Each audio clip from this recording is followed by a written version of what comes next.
আসসালামু আলাইকুম রহমতুল্লাহ।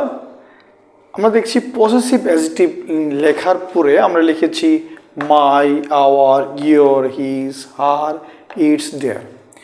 এইগুলি দেখলেই আমাদের মনে হচ্ছে যে এগুলি হচ্ছে প্রোনাউন, কিন্তু আসলে না, এগুলো প্রোনাউন নয়, এগুলো হচ্ছে পসেসিভ অ্যাডজেক্টিভ। এখন এই পসেসিভ অ্যাডজেক্টিভ এই শব্দগুলি কোনো সময় প্রোনাউন হিসেবে ব্যবহৃত হতে পারে না।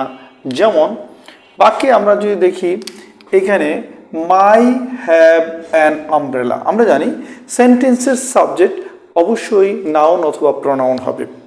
এই ক্ষেত্রে আমরা হ্যাভ যেহেতু ভার্ব, সুতরাং before verb you have to use a noun or pronoun. তাহলে আমরা সেই ক্ষেত্রে মাই যদি প্রোনাউন হতো তাহলে অবশ্যই এখানে বাক্যের সাবজেক্ট হতে পারত। যেহেতু মাই প্রোনাউন না, মাই যেহেতু অ্যাডজেক্টিভ, সুতরাং এই অ্যাডজেক্টিভের পরে একটা নাউন প্রয়োজন হবে। নাউন যেহেতু নাই, সুতরাং এই বাক্যটা ভুল। তাহলে দ্বিতীয় বাক্যে আমরা লিখেছি আই হ্যাভ অ্যান আমব্রেলা। এই বাক্যে আই হচ্ছে সাবজেক্ট, আই এর পসেসিভ হচ্ছে কি মাই, কিন্তু মাই কিন্তু পসেসিভ প্রোনাউন না, মাই হচ্ছে পসেসিভ অ্যাডজেক্টিভ।